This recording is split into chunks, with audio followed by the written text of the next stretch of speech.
However, his next prank would be the final straw for me. I always have a morning coffee at the same time each day, and when I went to the break room to grab my coffee, I slipped across the office kitchen floor and crashed into the tables there. Someone had poured oil all over the floor, and I hadn't noticed and really injured myself. My manager was forced to call an ambulance for me, and as they were loading me onto a stretcher, I caught a glimpse of George snickering at the sight of me in pain and being taken away. I knew that this had all been another one of his stupid pranks, and he had gone way too far this time. Hi there, my name is Mike, and I have quite the story for you. Honestly, I'm not sure if I'm the hero of the story, but that's for you to decide. Here, let me explain what happened, and you can let me know what you think. Let me start off by saying that I've worked in the same office for most of my adult life. The people I work with are some of the best people in the world. I would consider some of them to be essentially family members even. Everything was perfect. That is, until George joined the company. There were lots of rumors as to why he had left the previous company he had worked for, but no one really knew for sure what happened. After I had met him, though, I think I have a pretty good idea about what had happened. Let's just say I had a sneaking suspicion that he had been fired, and for good reason. The first day that he started work, I knew that we wouldn't get along. Hey Mike, I want to introduce you to George. He just joined the team. Oh, hey there. Nice to meet you, George. Hi there. So how do you guys feel about the occasional practical joke? What do you mean? Well, for example, I could comment on how hideous your clothes are. I mean, where did you even get that shirt? Did you buy it from a homeless man on the street? Excuse me? Oh, I'm sure that George was just joking. So long as it doesn't get out of hand, such things shouldn't be a problem. Okay. I guess. Oh, come on now, Mike. Surely someone as big as you has thick skin. His last comment was especially unprofessional, and it left me feeling incredibly awkward. And as someone on the heavier side, it really rubbed me the wrong way. Sadly, every time I had to speak with George, it never got any better, and that was only the beginning of the odd behaviors that George exhibited. During the first week that he worked for us, I found that my lunch was stolen from the company fridge once, and on a different occasion, someone had opened my lunch bag and filled it with shaving cream. Of course, no one confessed to having done the prank, but it was abundantly obvious who it was that had done it. Honestly, it felt like such a dumb prank. Like something a child would do, and since no one else confessed to having done it, I knew that it had been George, but I couldn't prove it, so I just let it go. The second week that George worked for the company, his pranks continued.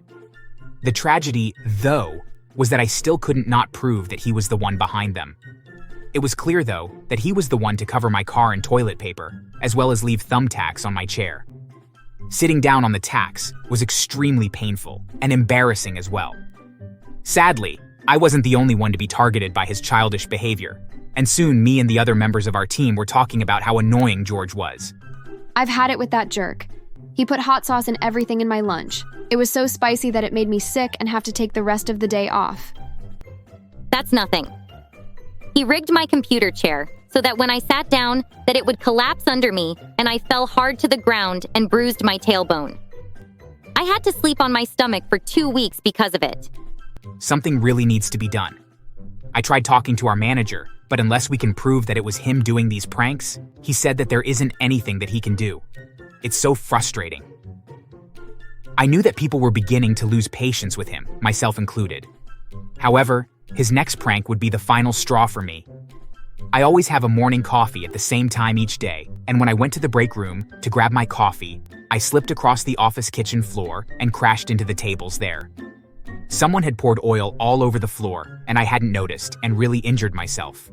My manager was forced to call an ambulance for me, and as they were loading me onto a stretcher, I caught a glimpse of George snickering at the sight of me in pain and being taken away. I knew that this had all been another one of his stupid pranks, and he had gone way too far this time. It turned out that I had broken my right arm in 3 places and would need to have it in a cast for months until it fully healed. On top of that, I needed to take a few days off of work, and even when I went back, I needed to take painkillers in order to be able to not be in agony while I worked. I was in terrible pain and incredibly uncomfortable, and I was very angry with George for causing my injuries. A few days after I returned to work, I went to sit down on my desk chair and it crumbled and fell apart when I sat down. Someone had unscrewed all the bolts and nuts that held it together. The impact of hitting the floor made me nearly pass out from the pain that shot through my body. In a rage, I got up and stormed out of my office to go and find George. After a few minutes, I found him in a stairwell, scrolling through his phone and chuckling. On his screen were images of me on the stretcher after I had broke my arm. I saw red and felt like I was about to lose control. George, I know that it was you that poured the oil on the kitchen floor and that it was you that broke my chair so that it would collapse when I sat down. Isn't it enough that you caused me to break my arm? Are you trying to kill me? You can't prove anything, Mike. Maybe it was me, and maybe it wasn't. Either way, they were just harmless pranks. Maybe don't be so sensitive. Sensitive? I missed work because of your immature pranks. And I'll be in this cast for months as well. I can't believe that after hurting me this badly, that you would behave like a complete jackass and not even apologize that things went too far. Oh, don't overreact. You sound like such a whiny little punk. Maybe you should just grow up and learn how to take a joke. The pain that was coursing through my body was excruciating, but I barely felt it at that moment. The only thing on my mind was to hurt George somehow and get revenge for what he had put me through. Before I knew it, I threw my uninjured arm out and shoved him as hard as I could, and he fell down the stairs. He had not been expecting it, and he tumbled down 3 flights of stairs before stopping. From where I was, I could see that he was unconscious. Panicking, I called for an ambulance, and when asked, I said that I had just found him like that and assumed he must have slipped and fell on his own. Thankfully, everyone believed my story, and it didn't hurt that when they brought George to the hospital that he had slipped into a coma. For 3 weeks he was unconscious, and then one day he finally woke up again. But there was clearly brain damage. Apparently, his ability to remember was severely affected, and he had no recollection about what happened the day he went to the hospital. When he was finally well enough to return to work, he was a changed man. His personality was completely different, and all the pranks stopped entirely.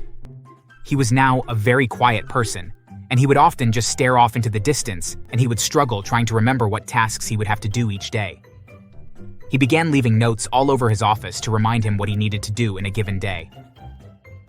It got so bad that the company was forced to let him go because he just couldn't remember what tasks needed to get done, and his productivity suffered. He was an adequate employee prior to the injury, but afterwards, he was completely inept and unable to focus.